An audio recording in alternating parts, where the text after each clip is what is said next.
Salut les bolideurs, aujourd'hui c'est Noël. Donc on se retrouve quelques semaines après la peinture de la Sky. Vous avez pu voir dans la dernière vidéo, Julien et Axel avaient donc caché la voiture, mis en cabine la coque. Ils ont également fait tous les éléments.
Après ça, la voiture est partie sur le pont pour être démontée. En fait, j'ai shooté les trains roulants complets. C'est un peu bizarre d'attaquer la mécanique après la carrosserie, mais sur ce chantier, finalement, je suis parti plus loin que prévu. Et je me suis dit, quitte à faire les choses, autant les faire à fond. Donc là, tout a été démonté, les berceaux, les trains roulants, vu qu'on va changer la moitié des tirants. Et je me suis mis dans l'optique de refaire tout à neuf. Donc tout a été poncé, nettoyé, sablé, etc. Tout a été repeint et on est au grand jour où je vais pouvoir rassembler tout. Donc on commencera par le train arrière et vous allez voir, tout a été refait. On va changer une bonne partie, on va mettre de la belle pièce, tout va être neuf. C'est super satisfaisant, surtout sur une belle voiture comme ça, de pouvoir tout remonter à neuf. Le châssis avait même été traité, reblacksonné, etc. pour remonter des pièces sur une base saine.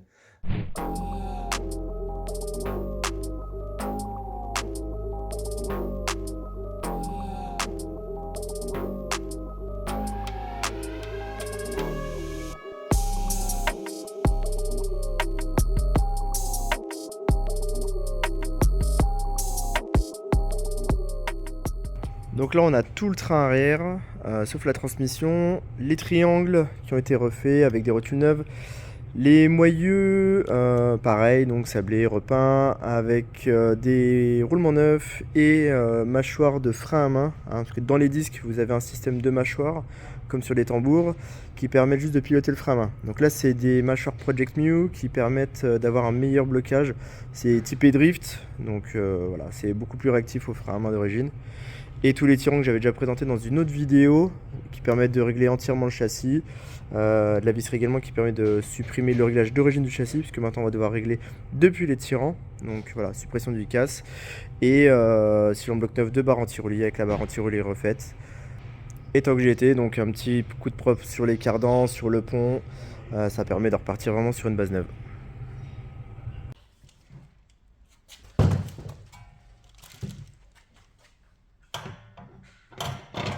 Du sable au fond.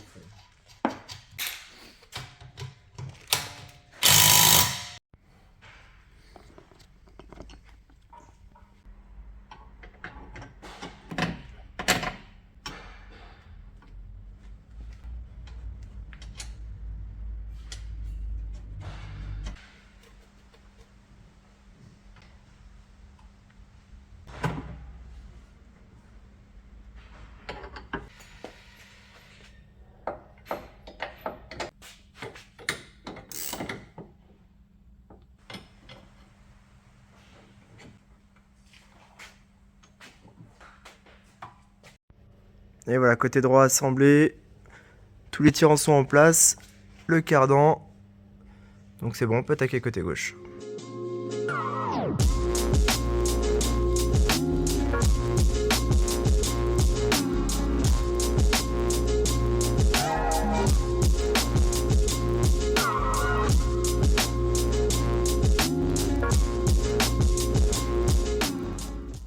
Et voilà, train arrière fini. Maintenant, on va pouvoir passer au train avant. Donc Axel a fait les bras pendant que je remontais l'arrière. Là, normalement, tout est sec.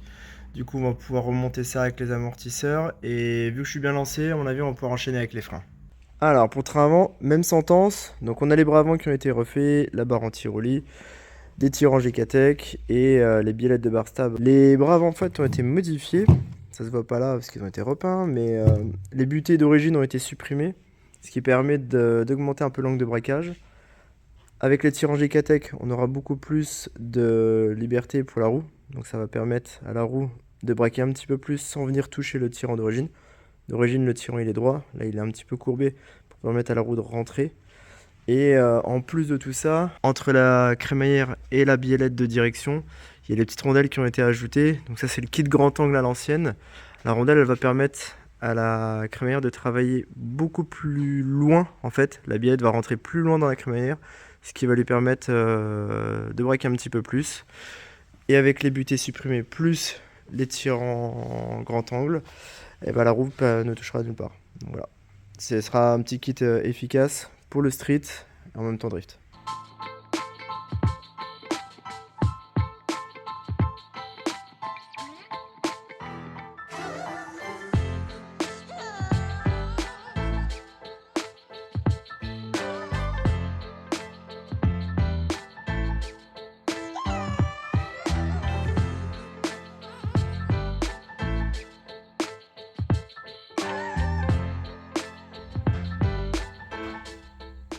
Voilà, le train avant est enfin remonté, donc les deux côtés sont en place. Je pense que c'est le moment du coup de remonter les freins. Alors les freins avaient été entièrement refaits il y a déjà quelques temps, donc là je vais juste assembler du coup les disques et les étriers, et il y a quelques petites modifs qui sont au programme.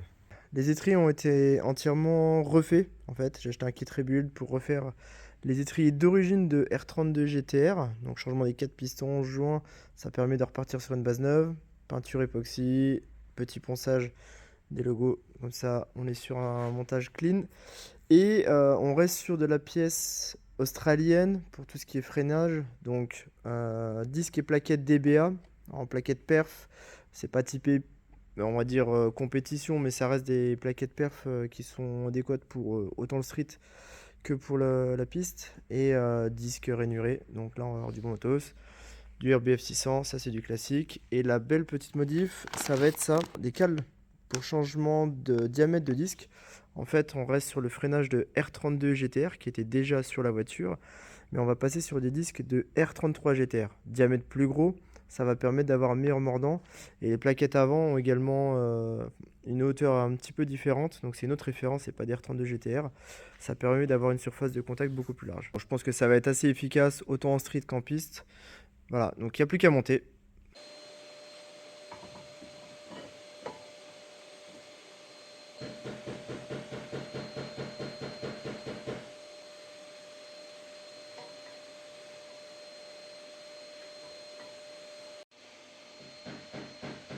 On se retrouve pour terminer le montage de l'avant. J'ai dû faire modifier ces petites cales qui étaient prévues pour étrier de R32 GTR, mais aussi pour être montées sur R32 GTR.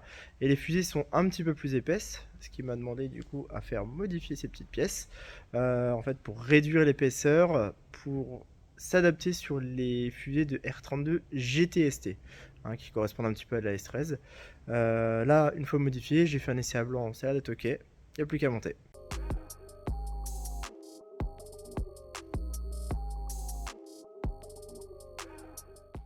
Alors, côté tuning, on va monter un nouveau système pour la suspension. Je vais garder les coilovers d'origine, puisque c'est des très bons coilovers, c'est les Tane Super Street. C'est bien pour faire autant de la route qu'un petit peu de circuit. Dessus, je vais adapter des Air Cup. En fait, on va trouver un système hybride entre les airbags, les suspensions pneumatiques et les coilovers fixes. Ça, en fait, ça va permettre de comprimer le ressort et relever la voiture quand on en aura besoin. Donc, comme elle va rouler assez basse, dès qu'on arrivera sur un trottoir ou un dodan, ça permet de relever la caisse. Donc, pas mal de supercars ont ça d'origine, hein, Ferrari, Lamborghini. Là, en gros, c'est un système qu'on vient adapter à la voiture. Il y a plusieurs modèles proposés. Ça peut aller du simple compresseur comme on a en général justement sur les supercars. Le compresseur va gonfler l'air cup et permettre à l'amortisseur de remonter. Là, on va avoir carrément une cuve qui va permettre instantanément de relever la voiture. Comme ça, on perd pas de temps. Je suis parti sur un système 4 cups, puisqu'on peut avoir que 2 cups pour l'avant ou l'arrière, ou 4 cups qui vont relever entièrement la voiture. Là, je suis parti sur un système complet 4 cups. Comme ça, même pour la mettre sur une table élévatrice ou un pont élévateur pour l'intervention mécanique ou autre, ça permet de ne pas avoir à mettre de cale et galérer un petit peu pour soulever la voiture. Donc une cup, c'est un peu comme un piston qui est dans un cylindre. L'air passe via le compresseur, la cuve est envoyée dans des tuyaux. Donc ça marche comme une suspension pneumatique. Le piston va être repoussé et va comprimer le ressort du coilover pour lui permettre en fait de relever l'amortisseur. Donc ça peut relever de 1 cm pour une suspension qui est bien dure déjà, à 3 cm, 4 cm pour d'autres suspensions. Là on verra bien ce que ça donnera à la fin. Mais vu que les Octane sont assez souples, je pense que ça devrait relever de facile 2-3 cm, donc largement suffisant pour les manœuvres. Voilà, donc il y a pas mal d'installations à faire pour démonter les 4 amortisseurs, installer les cups dessus, faire l'installation également du système pneumatique dans le coffre et brancher, que ce soit en air ou en électricité, tout le système.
Côté transmission, on va faire évoluer la boîte de vitesse. Comme vous pouvez voir, celle-ci, c'est celle qui était sur la voiture, celle d'origine en 2 litres turbo, montée sur le 2 litres 6 biturbo. Celle que je vous présente, c'est une boîte de R33 GTST, donc c'est une boîte de RB25. Et là, vous le voyez juste au carter, la boîte est beaucoup plus grosse.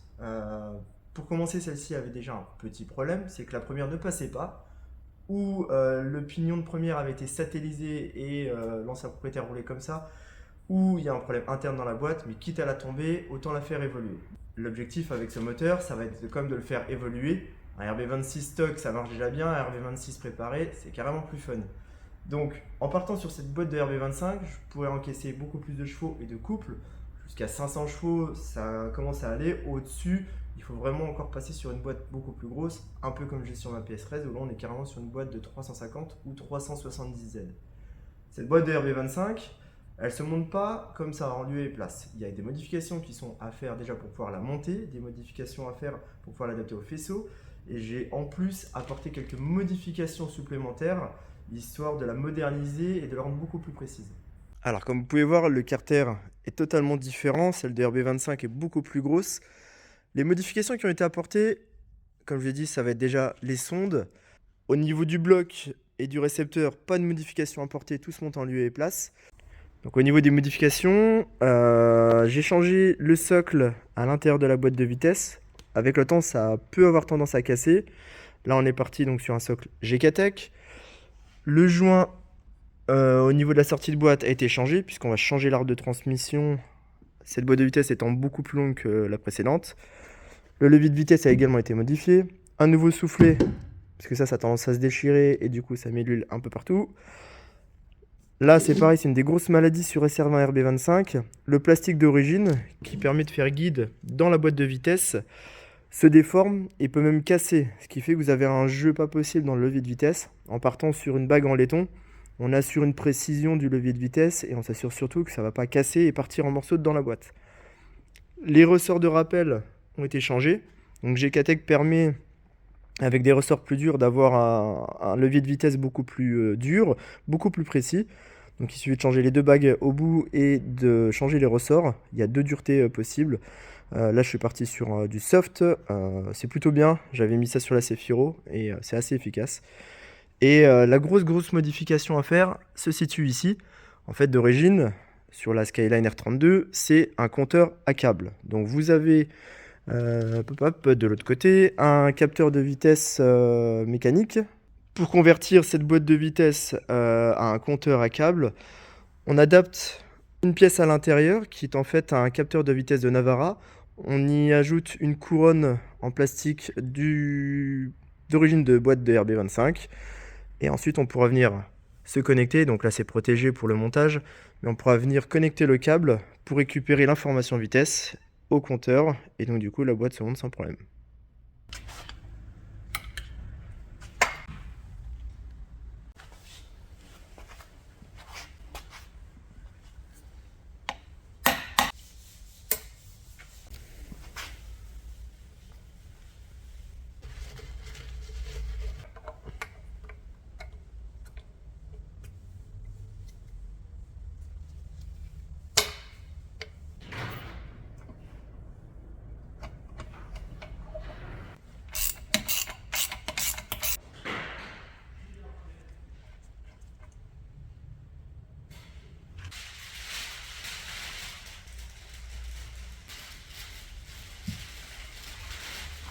Voilà, maintenant que tout est prêt, on va avec les gars pouvoir monter la boîte de vitesse. Je vais vous montrer ensuite. Il y aura un support de boîte spécial pour R32 avec boîte de RB25, puisque la modification s'est déjà faite avant. Et un arbre de transmission sur mesure que j'avais fait modifier pour pouvoir rattraper la longueur de la boîte et qui permettra ensuite de s'accoupler à l'arbre de transmission d'origine. Allez-y. Ok.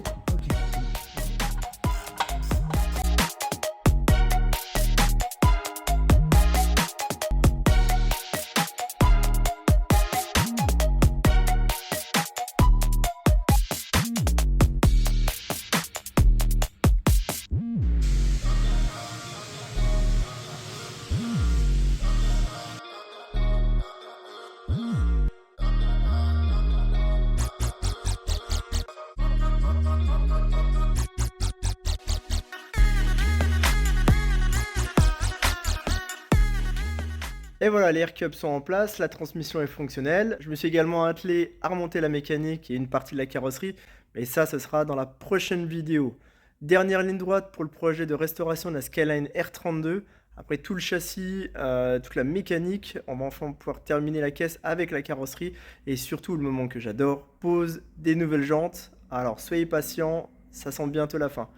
En attendant, dites-moi en commentaire ce que vous pensez du projet, likez la vidéo et surtout abonnez-vous pour suivre les prochaines aventures. On se retrouve très vite, bolidez bien, à bientôt, ciao.